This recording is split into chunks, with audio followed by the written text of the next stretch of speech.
You don't exist. Take a perk and a talk of that shit. Money swallowed like sis. Dead up perfect in the kid. Got a belly to take on my head. Look up the better put on the road I just went. I know we got $1 million. The devil that shit ain't not cheaper again. Hello and welcome back, fellow anime lovers, to MangaMuse. I am delighted to have you join us once again in the world of fanfiction and fantasy. This is the first part of What If Gohan Joins the Marvel Universe. Smash the like, share and subscribe button for more. Thanks for the introduction. Now let's dive into the world. On the planet Vegeta, the sound of a baby's wail echoes across a medical facility. The origin of the wail came from a room of tall carts, lined up in rows with a single baby in them. Among all the sleeping babies of the Saiyan race, a lone baby with 3 points coming from his black spiky hair cries his heart and soul out. "Throg, that damn brat. Someone shut this kid up already," yells a Saiyan who's been coming up and down a hallway for the last 30 minutes, hearing nothing but the baby's screaming. "I'm sorry, but nothing we did stopped him. We gave him drugs to put him to rest, but that only kept him silent for a second," responds a doctor with purple skin and alien features. "That's so, huh? Must be pretty tough. What kind of power does he have?" wonders the Saiyan as he checks his scouter. "Only 5. Not even half of what the other brats are making. It's surprising too considering his mother," comments the doctor as he grabs the Saiyan baby who's starting to whimper. "Less surprising considering who his dear old dad is," snickers the Saiyan warrior, of all people, Khan. "That woman could have made a strong Saiyan if she went with someone like herself, but she chooses the weakest out of all. She could have had a baby with a power level of Prince Vegeta. I doubt that's possible, but what done is done," responds the doctor. "So why you have the kid? Wasn't he supposed to be left with his parents?" asks the Saiyan. "His mother dropped him off yesterday, while he was scheduled to go off planet today. She just came here, told me to take care of him and went off," answers the doctor before putting armor on the baby. "I bet Khan followed her around as usual," jokes the Saiyan as he starts laughing. "Must be how he even got her to pay attention in the first place. She probably felt bad that nobody would want to mate with a low-class piece of crap like him. So, where this kid off to? It is a planet called Earth. The power level is just right for someone like with his strength. He and the child of Bardock and Jin will be sent there to exterminate the population. Hopefully a full moon would come out soon and stomp out the inhabitants before they can counterattack. Yeah, we wouldn't want to lose such valuable assets," sarcastically the Saiyan as he leaves the room. Hours later, the lone low-class Saiyan warrior Bardock discovered his crew has been killed in Planet Meat and discovered the plot to kill all of the Saiyans by the tyrant Frieza. He had just arrived at Planet Vegeta to warn his fellow Saiyans, but no one believes him. On his way, he met an old doctor as they talk about his son. But Bardock's behavior only confuses the doctor. Minutes later, the old doctor takes the Saiyan baby Yurid to launch pad, where a pod awaits to take him off-world. "I wonder what with Bardock just now," the doctor wonders. He was just fine when he recovered from his injuries, but now he looks hysterical. Maybe must have happened on Planet Meat. The old doctor arrives at the launch pad, where he prepares a pod for the Saiyan baby. He noticed a group gathering around 2 pods which are side by side. He only caught a glimpse, but he sees a Saiyan baby and a small girl, both of whom were sleeping. He knew who the girl was, a child who the most powerful child produced since Prince Vegeta. That little, yet so powerful, thought the doctor before walking up to a pod. The doctor places Yurid into his pod, with the pod already had data inputted for travel. The doctor just set up the countdown as he closes the pod's door. At the same time, the pods belonging to the 2 other Saiyans also closed, as they start their own countdown. 10 seconds into the launch, the building starts shaking. At first, some people thought it was just a minor earthquake.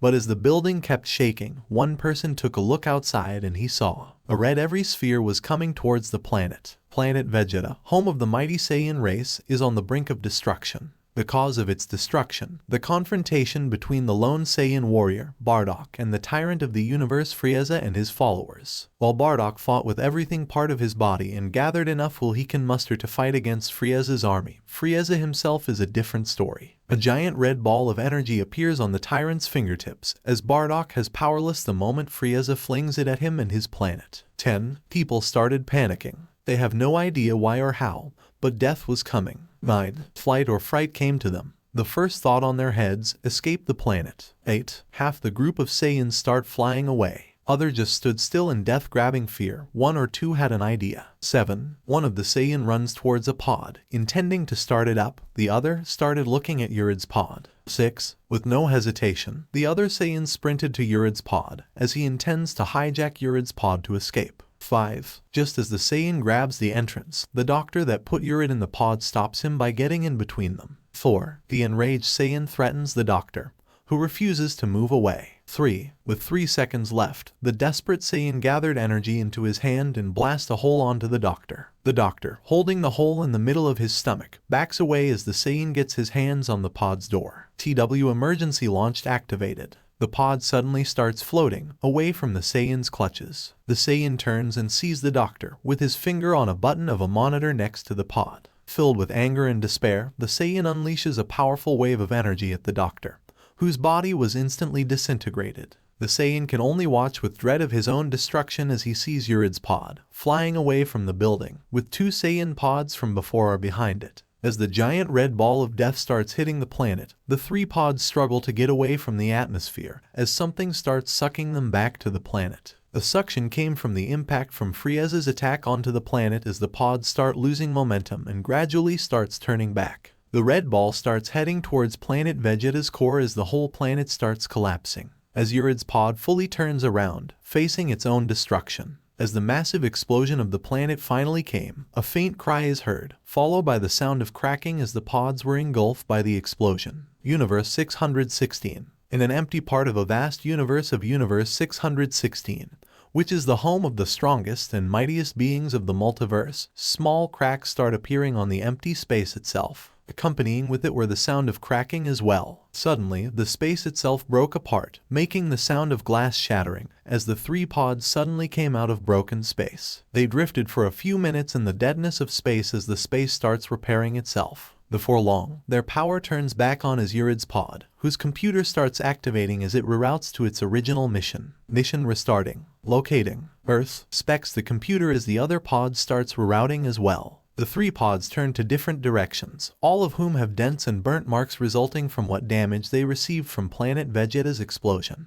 As all of them starts moving towards the direction of their destination, and in a blink of an eye, they disappear from the other's sight as destiny awaits for the 3 survivors of the Saiyan race. Earth. Late night, somewhere in the Midwest. In the middle of the night, somewhere in the middle of nowhere in Midwest, a woman in her late 30s with blue eyes and brunette hair is driving in a brown convertible in a small road surrounded by overgrown wheat and corn. She is quite pretty for her age as most men would find her beautiful, but she had enough of men for now. Her name is Amy Dalton, formerly Franklin after her divorce. She'd been driving through the small road for quite a while, as she's taking a shortcut to the highway that'll take her to New York, where she plans on restarting her life. Amy has just received a promotion at her job in a banking company, and is now moving to New York to work in their main office. Normally, people would feel hesitant leaving everything behind, but not her. She ready to back to a city after 20 years in a small town in Nebraska, reaching her breaking point the last 4 years. It all started with the deaths of her beloved older siblings, both within a year of each other. Mary, after a long battle with breast cancer, and Andrew,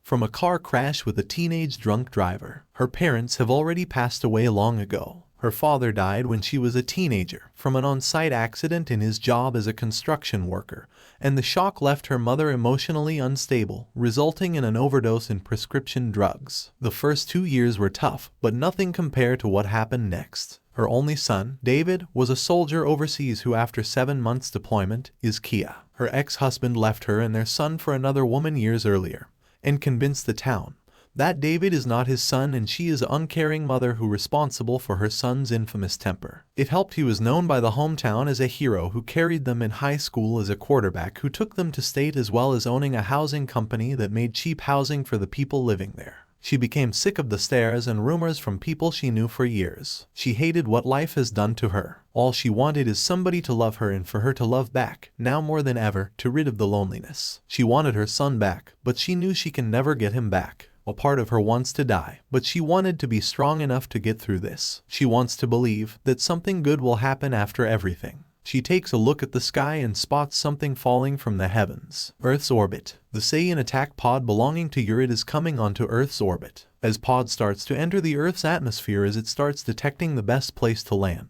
However, during the way in, the pod starts malfunctioning, as a result from the damage it took earlier. The function used to protect the ball from impact also malfunctioned, as the pod turns red hot as it lands towards the middle of a cornfield. Earth, somewhere in the Midwest. As the pod lands of the ground, it bounces off the large crater it made, with pieces of the pod falling off. When it lands a second time, the pod bounces again away from the craters, but starts falling apart as the door opens, tossing out the Saiyan baby Yurid from his pod. Amy parks her car near the cornfield, startled by the ground suddenly shaking. She couldn't tell what caused the ground to shake, but she decides to investigate out curiosity. Suddenly, she hears an echoing cry. It scared her at first, but however, she felt like she heard this sound before. It sounded like David when he was a baby. She remembered that day. She was in the hospital bed when the doctor delivered her a healthy, lively baby boy who just kept crying. Amy subconsciously walks towards the cry, thinking about David. But her consciousness suddenly took over. "Stop it, Amy," she thought to herself as she starts accepting the fate of her son again.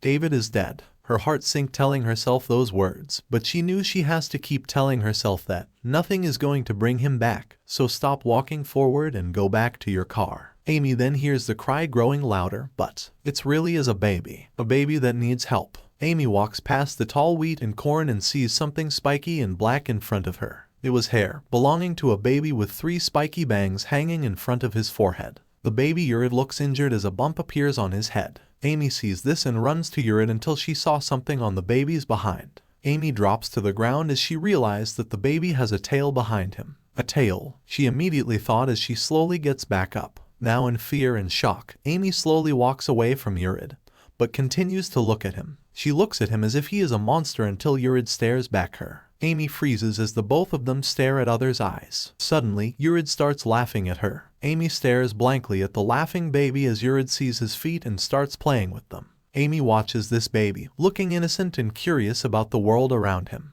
Amy looks at Yurid with a blank expression before she starts laughing him as well. She realizes, tail or not, he is still a baby. She picks up baby Yurid, who stops laughing for a second to play with his feet as Amy looks at him and starts playing with him as well. As Amy plays with him, she thinks to herself, he doesn't seem so dangerous at all and he's a really cute baby too. Amy looks at his tail and says to baby Yurid, who's playing with Amy's finger, "I wonder you are one of those mutants I keep hearing about. You're holding onto my finger really tight. You could tear it off." She looks back at the baby and smiles. "Well, it doesn't matter, you're just so precious. I just want to take you home with me, you cute little baby you." Amy realizes what she just said, feeling the temptation of doing do, and thinks to herself, no, he belongs to somebody else. This is someone's baby. How can I? Amy cradles Yurid to her arms and starts rocking him. She looks at his cheerful face and wonders what kind of parents he had, where did he come from, and what is he? She wanted to explore the field some more, but a part of her didn't. Is it because she afraid of what she might discover? Is she not curious enough to find out what he is? Or, deep down, she really doesn't care about what he is. She just knows that he alone right now, like her. Amy thought of David and wonders, is she only replacing David deep down? If so, is what she thinking is wrong? She stood there for a few minutes wondering if what she doing is right. That she not only doing this to replace David. She looks down and realizes she'd been rocking Yurid back and forth without realizing it. That's right, I've been a mother for so long, I can never forget. Amy thought to herself as she realizes something. Amy gives up on being a wife, but not a mother. She's not ready to have a life without having a child next to her. She, for most of her adult life, has been a mother first and that's never going to stop. She places Yurid in the front with a seat belt on and gets in the driver's seat. She starts the car and looks at Yurid. "We are going to New York and begin a new life together, even if you do have a tail," declares Amy as she smiles at Yurid. "I have an old friend in New York that can help with our situation. Hopefully, I heard that there is a daycare near my new workplace, so we won't be separated from each other that much." As she starts up the car, a thought hit her, but what about his tail? I doubt I can raise him if he has that tail on him. If he is a mutant, people will want him dead.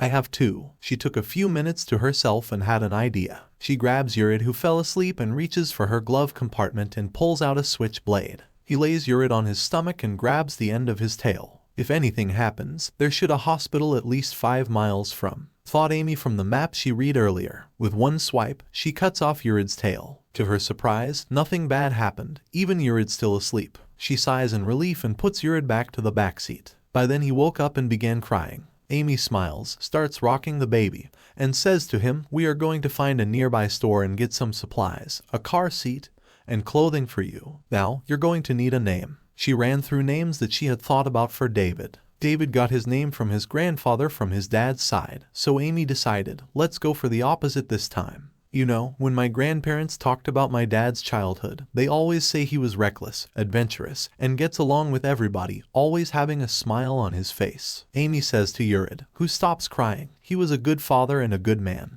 who cared about people in general, who wouldn't hesitate to save someone in trouble, who taught me that my love, my determination, and my effort can make the impossible possible. He was my hero and I want you have his name. Amy kisses Yurid's forehead, who smiles so brightly it filled Amy with so much happiness. His name was Zane Dalton. 14 years later, Queens, New York, 7:30 a.m. It is the middle of fall in Queens, New York, where in the neighborhood of Forest Hills, kids are leaving to school and adults are heading to work. In a lone one-story white house, the young Saiyan Yurid, now known as Zane Dalton, is sleeping through his phone alarm.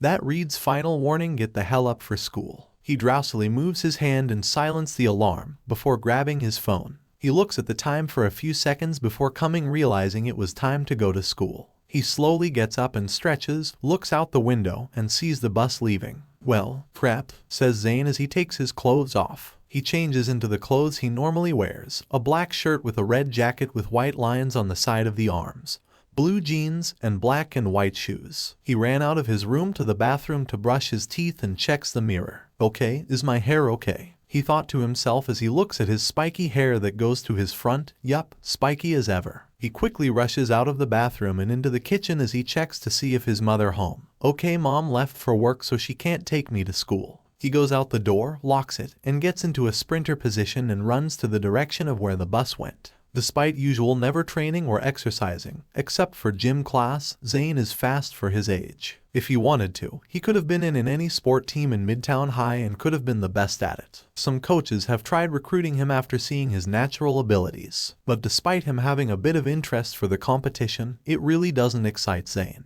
Zane sees the bus and starts catching up to it. The people around start turning their heads as they see a high schooler rushing past them at an unusually fast running speed. Just as Zane sees the red lights flashing from a couple blocks away, a loud crash echoes his left ear. Zane turns to his right and sees the source of the sound, a torn-in-half car about 10 feet away from him. From above the car, Zane can see a couple of cars being thrown to the air. He peeks to the side of the torn car to see a very large man, resembling a rhino. Zane has seen this guy before on the TV. The rhino, a little memorizes by the carnage and power of this superhuman. Zane barely sees the car that was flown to the air, ready to drop on top of him. Just as Zane notices a large shadow under him and sees the car coming straight on top of him, something touches his right side and pulls him away before the car hit him. He rolls around a bit before being picked up by someone familiar to him. "Whoa there," said a man dressed in red and blue. Rule number 1. If you see a raging supervillain, run, don't space out. Rule 2 is the same, but with more panic and less organization.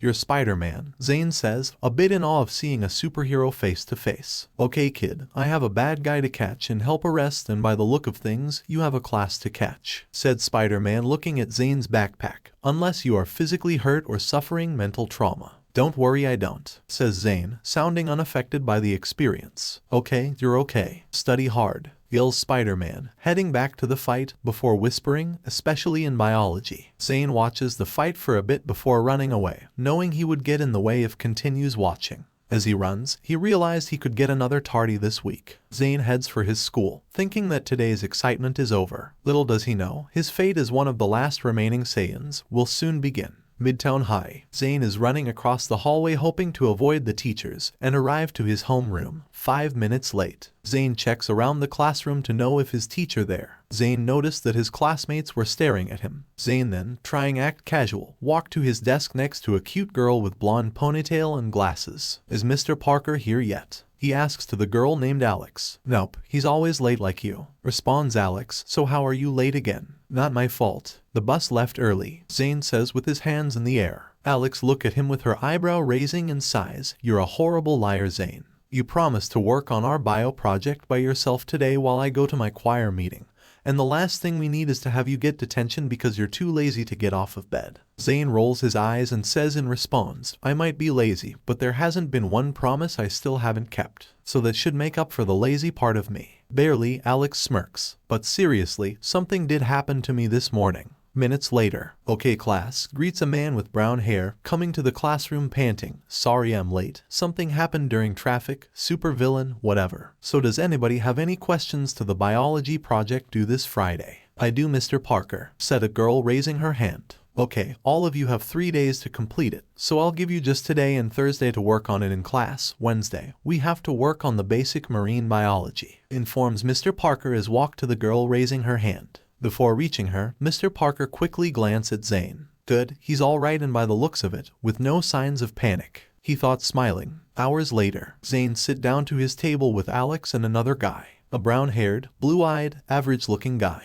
His name is Jack Aaron, a guy who Zane befriended in elementary school. Zane befriended Alex since middle school. The three were their own clique with a few extra people they know. So, Alex told me in history that you got your ass saved by Spider-Man. That really cool, man, said Jack as he punches Zane in the arm. That is really cool, agrees Zane before he started drinking his milk. How would it be if you were a superhero? Asks Alex. Or have these awesome powers like the Hulk or Thor? Jack asks with a smile. Zane put his milk down and wiped his mouth before nonchalantly answering. That would be pretty cool. But then Zane had a thought. It would be cool be strong like those guys, to have incredible strength and power. He then thought of Spider-Man, who not just saved him, but defeated the Rhino, who is stronger than Spider-Man. Zane frowned after that thought, which Alex noticed. Anything wrong, Zane? Asks Alex, who is concerned about her friend. A bit, but nothing to worry, responds Zane as he glances at his hand. Zane returns to lunch looking down before looking at his friends and asks, hey, do you guys ever feel like something is missing in your life? Yeah, a cute girlfriend, a better social standing,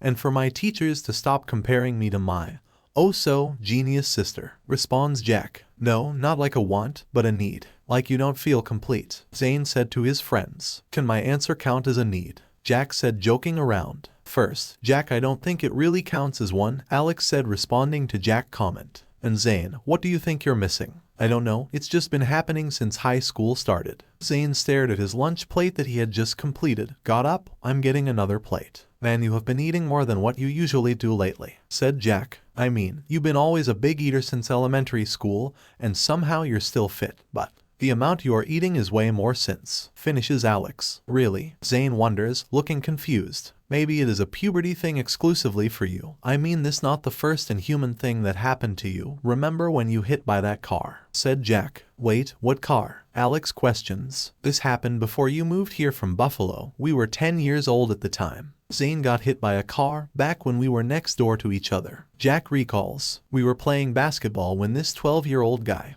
who we don't even know, came by and threw our basketball across the street. The first thing Zane did is immediately go across the street, not even checking if there were cars across the street. I was already pissed off by that guy and forgot to that. Zane complains. So Zane went across the street, then a car came and hit Zane straight to the side. Jack continued recalling. But after Zane got hit by the car, not only did he have no serious injuries, but he even got back up. What? Alex yelled while standing up. The whole cafeteria looks at Alex hearing her yell. Alex looked back at them and stood back down. The cafeteria then continues whatever they were doing before. You got hit by a car and you got back up. Hey, it hurts a lot at the time and it was really difficult to get back up. Zane defended himself. It was difficult for about a minute, till you got back up crying your eyes out. Jack recalls. This really freaky Zane, said Alex. I know, right? Back then he can take a hit from car, but now he still hates taking medicine.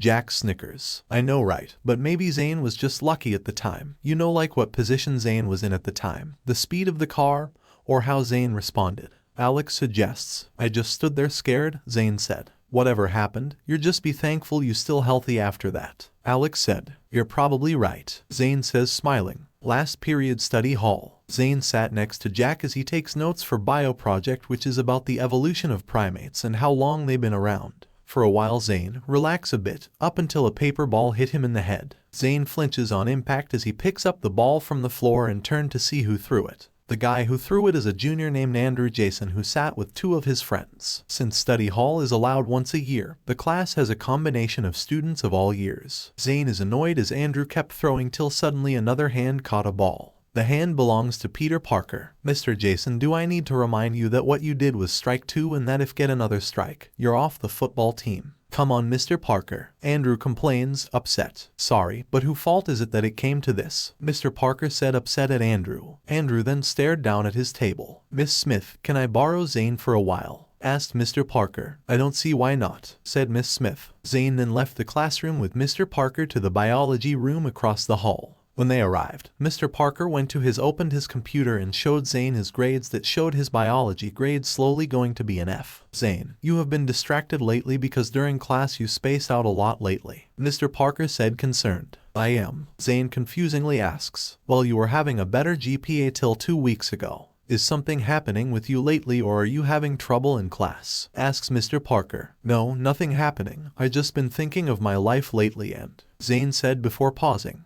Like I just said, is something happening? Mr. Parker asks considerately. No, nothing to worry about. I'm sure it will go away soon. Zane responds. Well, just remember, if your life ever seemed like it going to heck, just think about what you have now and the people who make your life special. They make your life worth it, said Mr. Parker before thinking. I know should from experience. Zane stared at the floor for a second before looking up and smiling. Thanks, Mr. Parker, that helps a lot. Okay then, responds Mr. Parker. Make sure you finish your project with Alex, so I bring that grade up. Yes, sure thing, Mr. Parker. As Zane left the room and headed back to his last class, he stopped when a voice cried out to him. Zane. The owner of the voice belongs to a brown-haired, blue-eyed beauty. She is Jack's older by 2 years sister, Jessica Aaron. She calls out to Zane from behind. Zane turns around and responds, what is it? And just asking what was Alex yelling about. She looked spooked during lunch. Oh, we just told her what happened 5 years ago, when I got hit by that car. Zane answers as he rubs his head. I was so scared and I couldn't move a muscle when that car came closer. Remember. Then Jessica's eyes widens and looks at Zane straight at his black eyes. Wait, you were scared?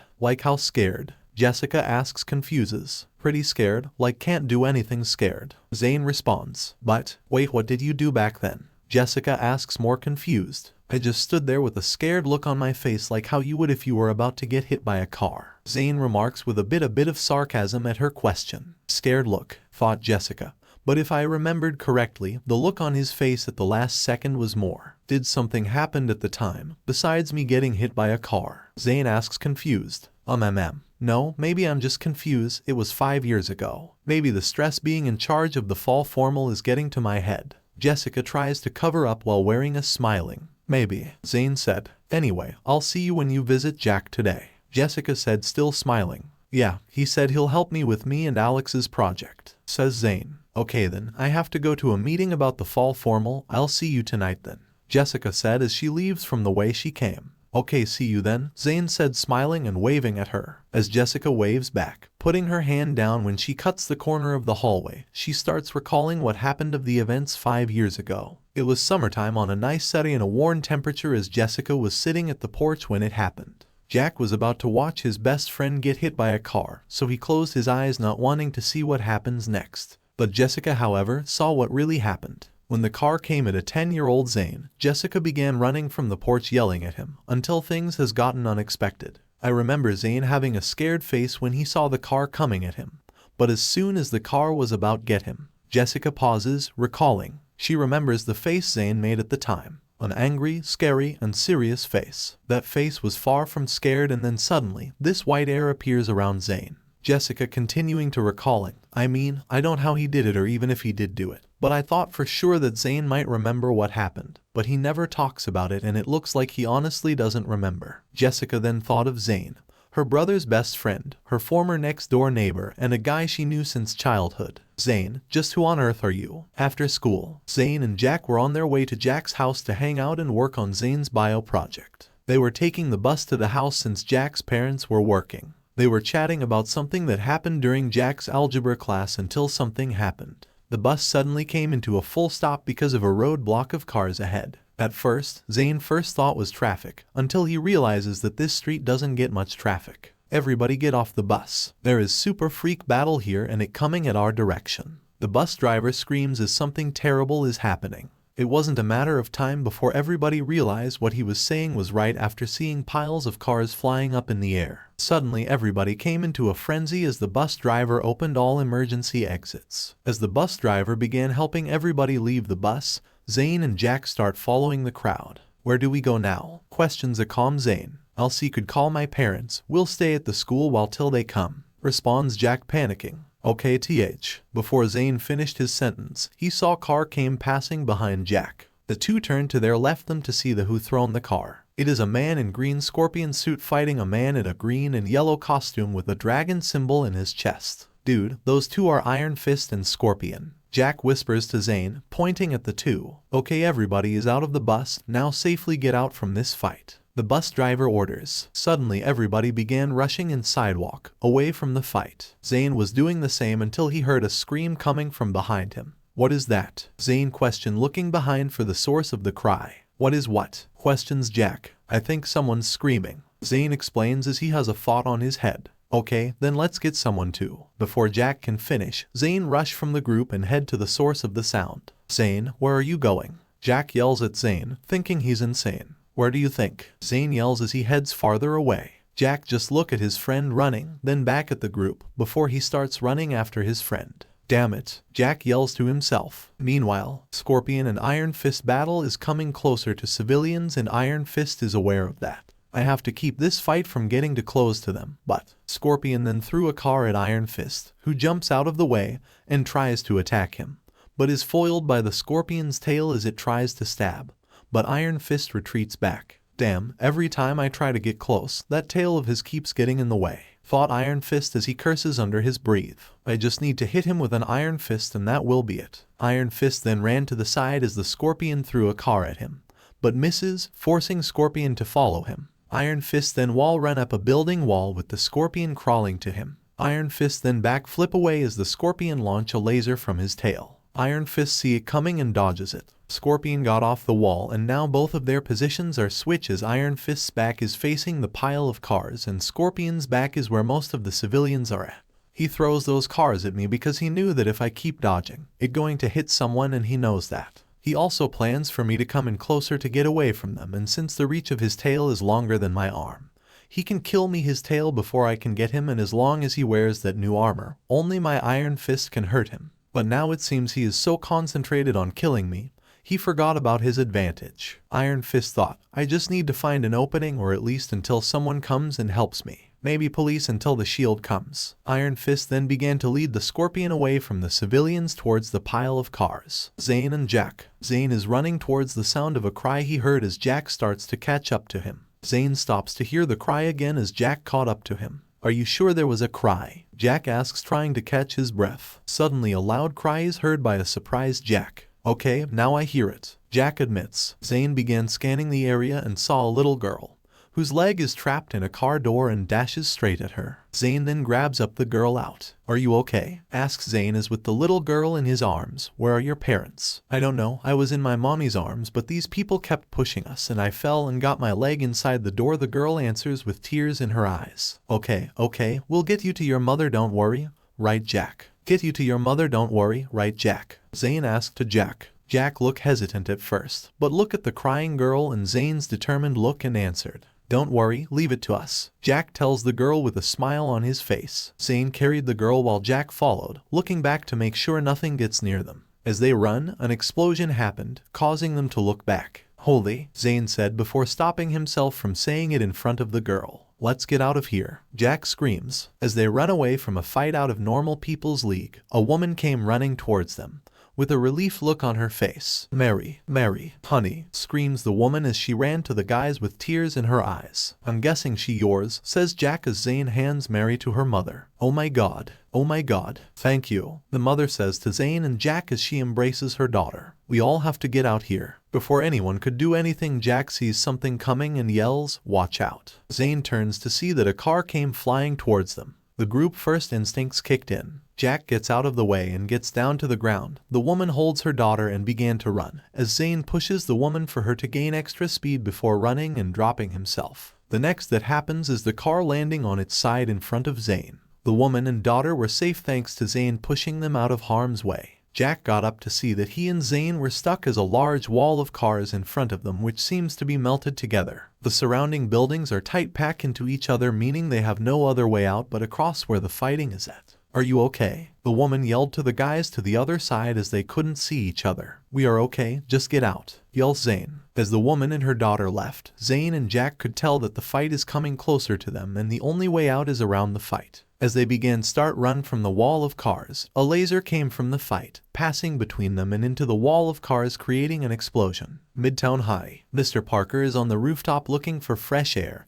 and think about what to do before he heads home to his wife. He is a bit relaxed till he saw smoke coming at least 4 blocks from the school. He stares at the smoke before grabbing his bag and taking out his Spider-Man outfit. Iron Fist and Scorpion. The Scorpion fires a laser from his tail at Iron Fist, but Iron Fist ducks, causing the laser hit the wall of cars. Iron Fist glances behind him to see a wall of fire that was created from that. The early explosion causes another wall of fire in front of Iron Fist, and with no way out due to the buildings being attached to each other, the only way out is underground or above. As Iron Fist begins to charge, the Scorpion noticed something in the corner of his eyes. Using his superior senses compared to Iron Fist, the Scorpion dodges a punch from Iron Fist and suddenly passes around him, only to use his tail to grab one of the 2 teens, who were trying to sneak past him. There were still civilians here, Iron Fist thought to himself as the unexpected happens to him. Zane and Jack, the 2 teenage boys, managed to not get caught in the explosion. But now they face something different as the super-powered fight they've been trying to avoid is now in front of them. They try to blend into the background and slowly trying to avoid them, hoping nobody wouldn't notice them. But just as they were close to getting out, Scorpion notices them. He passes around Iron Fist's punch and tries to grab Jack with his tail, but Zane pushes him out of the way, so the tail grabs Zane by the neck. "Hurrah!" Zane yells as the tail grabs him. "Zane!" yells Jack as Zane gets dragged away by the neck. "Damn!" yells a shocked Iron Fist who's glaring at Scorpion, who lifts Zane up from the neck with his tail. "Iron Fist, I'll cut you a deal. Help me escape and I'll spare the kid," demands Scorpion with a huge smirk on his face. "You bastard." Iron Fist curses at Scorpion as he hesitates, trying to think on what to do. Zane struggles to get out of the tail as Jack falls back and watches as his best friend getting choked to death. "Come on dude, stop it." Zane. Jack panicking, trying to get Scorpion from killing Zane. Iron Fist is hesitant on what to do. Scorpion began repeating his demands to Iron Fist while choking the life out of Zane, who is struggling to get out. Jack just sits there in fear, thinking that he can't do anything. Zane suddenly stops struggling and then stops moving. Iron Fist stares at the body of the boy he couldn't save, cursing himself and Scorpion. Jack watches as his best friend stops moving and panics more. Scorpion just stares at the body. "Damn, he's dead," says Scorpion as he threw Zane's body next to Jack. Jack stares at Zane's body as his eyes develops tears. Zane. Damn, Zane wakes up. Jack panics, trying to wake Zane up. "You bastard," Iron Fist said, charging at Scorpion in anger. He tries to hit him with an Iron Fist, but Scorpion counters it with his tail. The result is that the Scorpion's tail is now destroyed. Before Iron Fist can continue attacking more, however, Scorpion then grabs Jack, who was shaking Zane, to wake up. Scorpion grabs Jack by the throat with his hands. "At least I got this kid to bargain for," comments the Scorpion. "Erga," Jack grunts, struggling. Iron Fist stops at his tracks and had an angrier expression on his face. "Damn it," Iron Fist yells. Where am I? Am I dead? No, I can't still hear a voice. Damn it. Damn who? Erga. Is that Jack? Who hurting him? I know, it's Scorpion. He was choking me, trying to kill me, and now he killing Jack. No, that bastard. How many people are hurt because of him? Damn him. Jack's voice, it's starting to fade. Damn, I have to. I need to get up. Get up. Zane opened his eyes and using every energy in his body to get up. He watches as Jack's movements start to slow down. Then he heard the Scorpion. "I'll crush his throat if you don't do as I say." Crush? No. Stop it. Using all the energy he has, Zane stood up, wanting to kick that son of a bitch head in. Zane, believed to have been choked to death, has risen from the dead. How did he? Scorpion says, struggling to know how is this kid not dead. Scorpion lets go of Jack, who fainted a while ago, to the ground and stares in disbelief. Iron Fist is also in disbelief. How? The surrounding Kai made me believe that he was dead, but... Iron Fist watches as the Kai around this kid expands around into a large visible white aura. His Kai is. Just what is that kid? Scorpion yells. Zane then squat his legs glaring at Scorpion. Scorpion then reacts by trying to attack him first.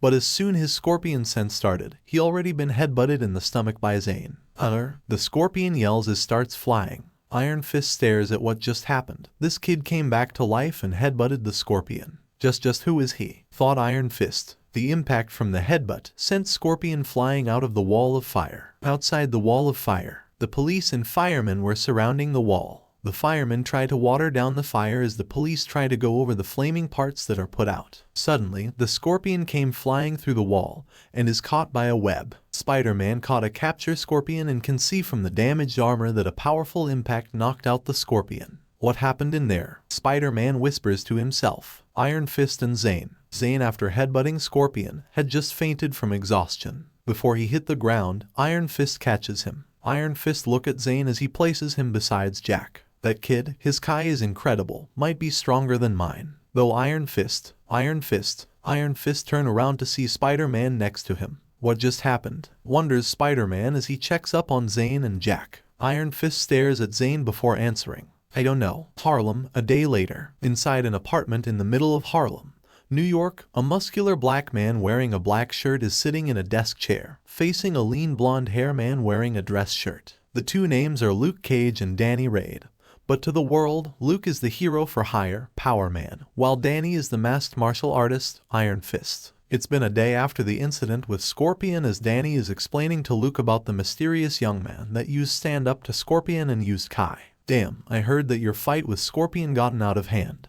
But for a kid to actually best up a guy like Scorpion, said Luke Cage as he gets up off the couch, crazy. The kid got heart though. To be honest, I don't think he was consciously using it, says Danny as Luke raises an eyebrow. He was unfocused, angry, and collapsed after emitting this huge amount of Kai out of nowhere. It take a lot of time to even use Kai, right? Asks Cage, needing a memory refresh. Yeah, it takes years and the kid doesn't even look like somebody that was trained in martial arts. Explains Iron Fist as he looks out the window. I mean, he was faster than a kid in high school should be. Before, but that was just natural strength. That kid is just strange. Luke tries to finish as Danny nods. Strange, otherworldly, and human, says Iron Fist as he stares out the window. So, what you planning to do now? Asks Cage, arms crossed. Huh? Danny responds, confused. What are you going to do with the kid now? Repeats Luke. Now that you know that a seemingly normal kid can do this, how do you want to approach this? You're the Kai guy, man. Danny closes eyes and starts thinking. If turns out that he is just a normal kid with an ordinary life, then he can't just say where he came from. But he knew that a teenager with the power to use Kai without training is something Danny knew he has to look into. If another Kai user with evil intentions knows about him, maybe I should talk to Master Lei Kung or Nguyen or even Doctor Strange about this kid, says Danny, referring his masters from Kaon Lun and the Sorcerer Supreme himself. But first I need to know who this kid is. Midtown Hospital, 2 days later. During the battle between the masked hero Iron Fist and the super criminal, the Scorpion, many people that were caught in the crossfire. Thankfully, there was no reported deaths nor life-threatening injuries. However, of the two things people were being discussed about the incident, one was about how Iron Fist was putting people's lives in danger by fighting in the middle of the street full of people, despite the fact that the Scorpion led him there on purpose to limit what Iron Fist can do. The other thing people were talking about,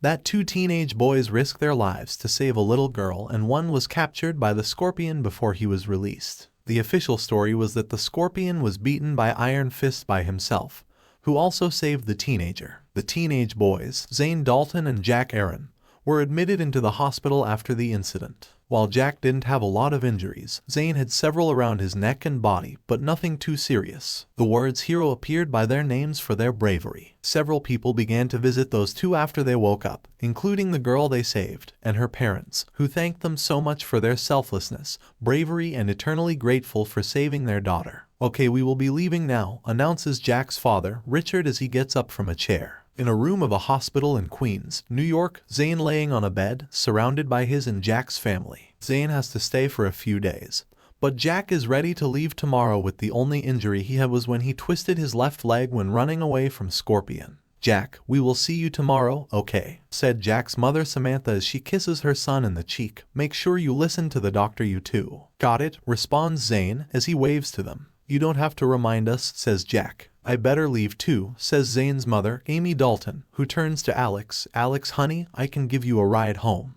Your parents must be worried since you've been here since after school. Thank you, Miss Dalton. Okay guys, I'll see you guys later. Waves Alex as the group left. After their visitors left, Zane and Jack turn on the TV as it shows the news channel, where a crime in progress is being stopped by She-Hulk. It shows the She-Hulk grabbing the car of the offenders over her head as Zane and Jack watch the image as She-Hulk easily caused the offenders to surrender. Man, that's pretty cool. I don't care what people say about superheroes, they kick so much ass. Although, I might have preferred She-Hulk to Iron Fist, seeing as she could have totally break Scorpion's tail with just one punch, says Jack as he swings a fist. My mom thought that Iron Fist should have done a better job protecting us, says Zane as he stretches his arms. Well, I really don't mind since I'm alive. I know, right? Smiles Jack, before a thought hits him, turning it to a frown. But you know, I probably wouldn't have saved that girl like you did. I probably would have just ran. But you still came, right? Zane counters, with a smile. Yeah, but that's because you were there and you're you, Jack said, disappointed with himself. You came straight in, protecting not just the girl, but me too. Let's face it, you were the hero, not me. Yeah, probably, Zane says with brutal honesty as Jack feels sorrier for himself. But you still went with me to save that girl. That counts for something. If you haven't helped, I don't think I could have gotten the girl out myself. You're a hero too, Jack. Jack processes what Zane says and smiles. Well, at least it's better than what you've said. Meanwhile, so, Zane will really be free to leave tomorrow? Asks Alex, shocked on what Zane's mother was told by doctors. They say his injuries already gotten better. Maybe it wasn't as serious as they though, says Amy as she looks to side a bit. Well, Zane always been a quick healer, Jessica says nervously, as the memories of the car crash played in her head. I mean, he really good at sports and stuff, so he got a good body. That true, agrees Mrs. Aaron, as he starts his car from afar with his car remote. So I'll see you all tomorrow then, says Ms. Dalton as she goes up the reception desk. She'll be here, says Mr. Aaron, pointing at his wife. I am needed at my workstation all day at my job at Stark Enterprises. That's too bad, said Miss Dalton as she signed the enter and leaving paper at the reception desk. As the five start to leave the hospital, a blonde man with a black suit has been sitting nearby watching them. He waits a few minutes, watching them leave,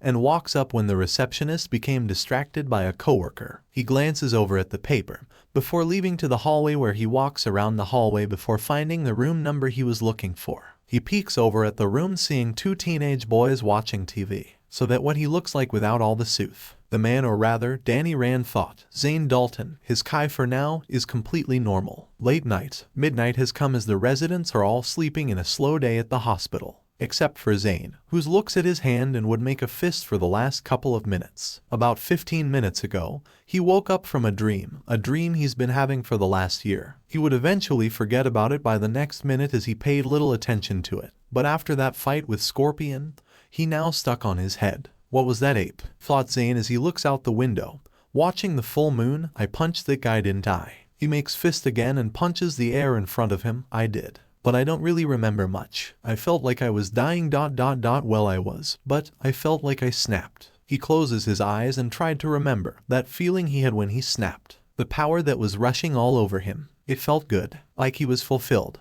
His fist, it felt like it did punch something. He remembers when he was younger, when he get in a lot of trouble for fights, before Jack and Jessica. It was like back then too. I really miss fighting, thought Zane as he tries to go back to sleep. 2 days later, after their release from the hospital and clearance to return to school, Zane and Jack were warmly welcomed back. From students to teachers to staff, people congratulated them for risking their lives to save a little girl. While Zane was already known and liked by most of the students due to his laid-back and friendly personality, Jack gone from Jessica's brother or unknown to hero to his excitement. As much as it is cool for Zane to have this extra attention to his fairly popular reputation, he has other things on his mind. The good news for him is that he and Alex have an extension on their project. However, he now has other things on his mind. When school ended and Zane says his goodbye to Alex and Jack, promising Alex to see her tonight for their project, Zane started walking to the direction of his house, before hiding to an alley between two buildings. He faces a wall, starts breathing in slowly,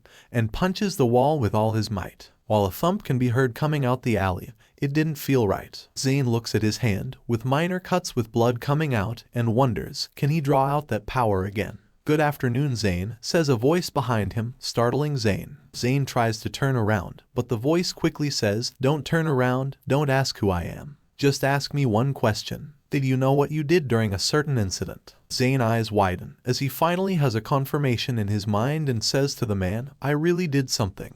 What did I do divided by? You didn't know what you did, asks the man, who's starting to see that he might have made the wrong move. Have you ever taken martial arts? No, I'm more like a street fighter when I was a little kid, answers Zane. So you do know what I did. What is it? The man answers to hesitate for a second before answering. You have the ability to use a power that no normal human can do on their own. Zane realizes what he's talking about and smiles a bit. I don't know what I did, to be honest. It's hard to remember, but I remember the power and how angry I was. He doesn't remember, so he really doesn't know what he did, thought Danny Rand, who, feeling disappointed in himself, I took a risk doing this really creepy thing. Damn it, Danny, you already gone too far, no turning back. Listen, I wasn't really going to hurt you. To be honest, I don't even know what to do if you decided to turn around, admits Danny. So what did I do? Asks Zane as he glances at the street to their side. Everybody kept saying that Iron Fist defeated Scorpion, but I can feel it deep down that it isn't true. Danny hesitates, feeling like at this rate,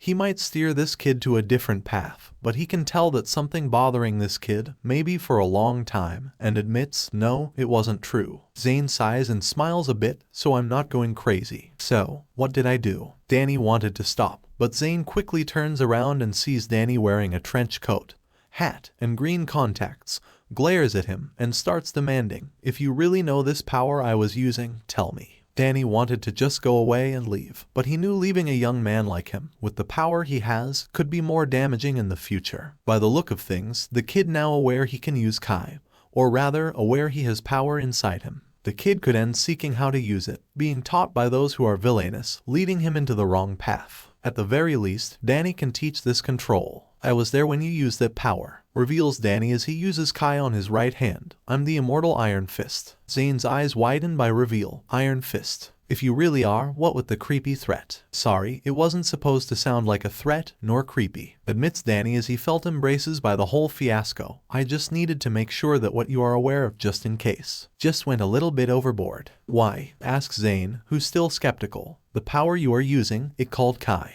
answers Danny as he takes his hat and trench coat off, placing them in his shoulders. Kai? Questions Zane. It like the energy that flows inside of all us, explains Danny. The things about Kai is that people would have to train pretty much a long time to use it. You did it unconsciously. No training, no martial arts. You did on your own. Zane looks at his hand and asks, is that why you were questioning me? Yes. Again sorry. Apologies Danny. So what can Kai do? Wonders Zane. A bunch of things really, like healing, strengthening your body. Some can manipulate it so well, they can launch it and destroy stuff at range, explains Danny. The thing is that I couldn't leave this power of yours unchecked. Has anything like that happened to you before? Zane took a good minute and thought about a time when he felt that power before, remembering the car accident. I think I have. Again, I couldn't just leave you alone, knowing you can use Kai again, especially when you are emotional and have no control, says Danny, placing his hand on Zane's shoulder. I once heard, with great power comes great responsibility, and if I have the ability to help you control it then. Wait, what? Zane thought, starting to expect the next sentence. I should teach you how to control your power, finishes Danny as he grabs a piece of paper from his pocket, writes something on it, and asks Zane, do you really want to know how to control your power? Zane nods his head as Danny grabs a pen and piece of paper from his pocket and writes down on it. Meet me here about tomorrow at 5 p.m. and I'll help you understand your power. Danny jumps from wall to wall until he reaches the roof above, looks at Zane one last time, and leaves. Zane looks down on the paper which has an address written on it. The address is 177 Bleecker Street. This address sounds familiar, thought Zane, thinking he heard something about it from Jack. Should I really do this? The next day, it was after school when Alex and Zane walked out the doors as Alex has been noticing that Zane been spacing out all day since their first class together.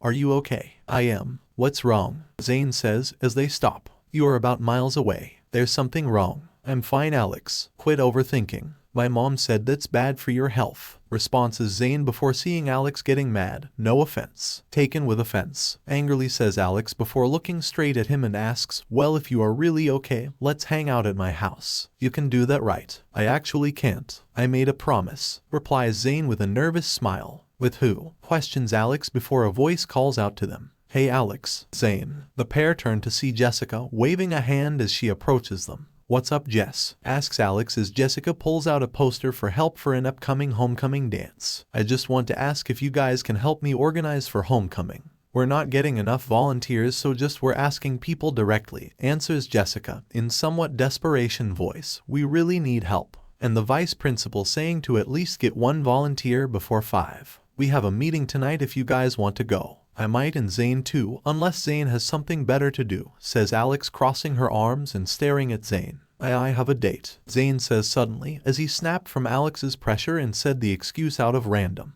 It took both Alex and Jessica a second to process what he said until they realized what he just said. A date. With whom? Asks Jessica, shocked that Zane is interested in someone. A blind one, set by my mom and a friend of hers. They want me to the friend's daughter around cause she new in town, says Zane as he tries avoiding eye contact with the girls. They want me at the house in a few minutes, so I have to run. Zane quick runs away from the girls, waving back at them. They do the same, but with a look of surprise in their faces. To think Zane, who never mentioned anything about romance and crushes before, has a date. Although Zane escapes the girls, his phone started ringing as he sees his mom calling from the other end. Hey mom, answer for Zane. Hi honey, so I'm going to be late tonight. Can you get dinner started? Asks Amy. I actually have to help Jessica tonight. Sho asked for help with setting up homecoming and I figured, I should be a pal and help. Okay then, what time will you be back? Asks his mom. Maybe when everybody done, I don't know. Anyways, I'm just telling you where I'm going to be. Okay, love you, bye, says Zane, immediately hanging up as he enters the bus. Minutes later, upon the bus arriving to the destination in the west of Greenwich Village, Zane gets off and walks to where Bleecker Street is located. He follows the GPS on his phone to a street filled with old buildings and stores. There is one building that stood out, a beautiful townhouse. 177 of Bleecker Street, says Zane as walks up the stairs and knocks on the door. Zane waited for someone to answer as he peeks at the windows of the house to see if anybody is coming. When he turns his head back, he suddenly found himself inside the house. He starts freaking out a bit while a Chinese man with green monk clothing stood a couple of feet away from him and bows. Good afternoon. The master and Iron Fist has been expecting you, greets the man. My name is Wong, the apprentice to the master of the Sanctum Sanctorum, Dr. Strange. Zane stares at the hall of the Sanctum Sanctorum in amazement, before he responding to the man and extends his hand. Why yes, I'm Zane. Nice to meet you. The man shakes Zane's hands before continuing his greeting. Now if you follow me, I'll show to where the Iron Fist is. Zane follows Wong up the stairs of the small mansion. He is bewildered from many creepy and amazing looking items around. He is also amazed by the sheer size of the house from inside, as it seems like there is an endless amount of rooms in the house. He is led to by Wong to a door to the left. Now, shall we enter here, says Wong as he opens the door. A birth light came out of the door as Wong enters the room with Zane following suit, trying to shield his eyes from the blinding light. When his eyes finally adjusted, Zane is stunned to see there is literally nothing in room. Literally nothing at all. It's just a huge white room that seems to go on for miles. There are two other individuals in the room as well, Iron Fist and the master of the mystic arts, Dr. Strange. Oh, I see our guest has arrived, cheerfully says Dr. Strange. Strange floats to Zane, who is amazed that he is meeting an actual sorcerer for the first time. Strange extends his arms for a handshake, in which Zane accepts. Iron Fist, I can already see why this boy interests you. The energy around his body seems different. Strange says to Iron Fist, now then, I shall take my leave. Dr. Strange and Wong bows and leave the room,